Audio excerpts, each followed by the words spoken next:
Hello friends, मैं bio with billion से आज हम लोग बात करेंगे एनसीईआरटी के उन इम्पॉर्टेंट पॉइंट के बारे में जो नीट और यूपी टीजीटी और पीजीटी जैसे एग्जामिनेशन में पूछे जाते हैं। ये सभी पॉइंट हमने एनसीईआरटी से लिए हैं जो बहुत ही ज़्यादा इम्पॉर्टेंट है। इसका आज पार्ट सेकंड है, चैप्टर है sexual reproduction in flowering plants. इसका पार्ट फर्स्ट हमने चैनल पर अपलोड किया है, आप जा कर के उसको देख सकते हैं। चलिए शुरू करते हैं। Number of ovules in an ovary may be single and many.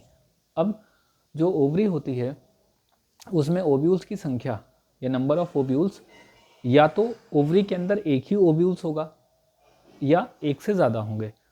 तो जिन प्लांट्स में या जिन प्लांट की ओवरी में सिंगल ओव्यूल प्रेजेंट होता है उनके एग्जाम्पल हैं mango, paddy and wheat.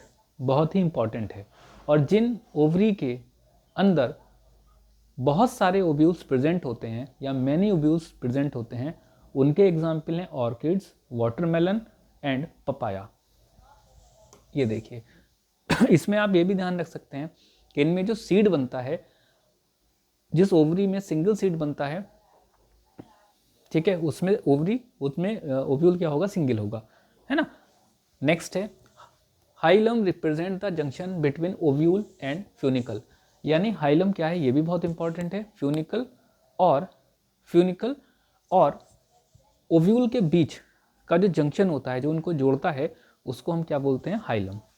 Next है chalaza represent basal part of the ovule. हम जानते हैं कि ओव्यूल जो होता है, ओव्यूल का जो एपेक्स पार्ट होता है उसको हम माइक्रोपाइलर एंड बोलते हैं, जहाँ पर इंट्यूगमेंट्स ओपन होती हैं, और जो उसका बेस पार्ट होता है उसको हम चैलेजा एंड कहते हैं। नेक्स्ट है द एग एपरेटस, बहुत important. The egg apparatus consist of 2 synergid and 1 egg cell। तो जो एग एपरेटस होता है उसमें क्या होती हैं, उसमें 2 सिनर्जिड सेल प्रेजेंट होती हैं और एक आपकी एग सेल प्रेजेंट होती है, यानी कि 3 सेल से मिलकर के एग एपरेटस बनता है।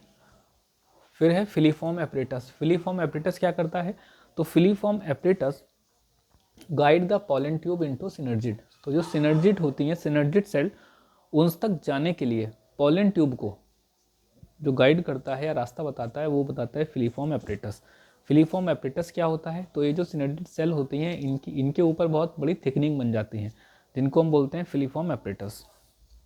अब 3 cells are at chalazal and which is called antipodal cell. अब जो चैलेजल एंड होता है, यानी कि जो ओव्यूल का बेस पार्ट होता है, उस पर भी 3 सेल प्रेजेंट होती हैं और उन तीनों सेल को हम क्या बोलते हैं, एंटीपोडल सेल्स कहते हैं। अब वियोला बहुत इंपॉर्टेंट है, ये क्वेश्चन आ भी चुका है नीट में। वियोला का नाम क्या है, common Pence, oxalis and Commelina. ये 3 एग्जाम्पल ऐसे हैं या 3 फ्लावर प्लांट्स ऐसे हैं। कौन कौन से, वियोला जिसे कॉमन पेंसी बोलते हैं, ऑक्जेलिस और कॉमेलिना। ये तीनों ही 2 तरह के फ्लावर को प्रोड्यूस करते हैं। एक होते हैं कैज्मोगैमस या चेज्मोगैमस और दूसरे होते हैं क्लिस्टोगैमस। चेज्मोगैमस फ्लावर वो होते हैं जिनका स्टिग्मा और एंथर दोनों ही एयर में ओपन होते हैं, या ये फ्लावर ओपन होते हैं जिससे इनका स्टिग्मा और एंथर दोनों ही जो है वो किस एयर के समक्ष खुले होते हैं। और दूसरे होते हैं क्लिस्टोगैमस। क्लिस्टोगैमस फ्लावर वो होते हैं जो पूरी तरीके से बंद रहते हैं, यानी इनका एंथर और पॉलन दोनों ही जो है वो बंद रहता है, सॉरी, एंथर और स्टिग्मा दोनों ही बाहरी एनवायरनमेंट के प्रति ओपन नहीं होता। फिर है cleistogamous. Cleistogamous flowers are autogamous and produce assured seed set even in the absence of pollinator. यानी जो क्लिस्टोगैमस फ्लावर होते हैं, क्लिस्टोगैमस फ्लावर कौन से होते हैं, जिनकी पंखुड़ियाँ उनके एंथर और स्टिग्मा को ढक करके या कवर करके रखती हैं। तो ये जो फ्लावर्स होते हैं क्लिस्टोगैमस, ये क्या ऑटोगैमस होते हैं, यानी कि इनका एंथर जो पॉलन ग्रेन रिलीज करता है वो उसी फ्लावर के स्टिग्मा पर जाकर के बैठता है, जिस प्रोसेस को हम ऑटोगैमस कहते हैं। और इनमें नंबर ऑफ सीड या number of pollen tube grains भी वो क्या होते हैं, लिमिटेड होते हैं।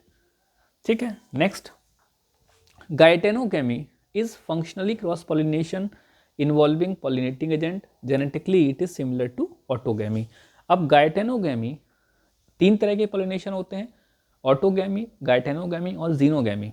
तो जो गाइटेनोगैमी होते हैं इनमें क्रॉस पॉलिनेशन होता है, बट यानी कि ये फंक्शनली तो क्रॉस पॉलिनेशन करते हैं पर जेनेटिकली क्या होते हैं, ये ऑटोगैमस होते हैं। यानी ये यूँ कह सकते हैं गाइटेनोग्रामी पॉलिनेशन उन प्लांट में होता है जिनमें प्लांट तो सेम ही रहता है बट उसका एक फ्लावर का के स्टिग्मा पर उसी प्लांट के दूसरे फ्लावर के एंथर से रिलीज होने वाला पोलन ग्रेन आकर के फर्टिलाइज करता है।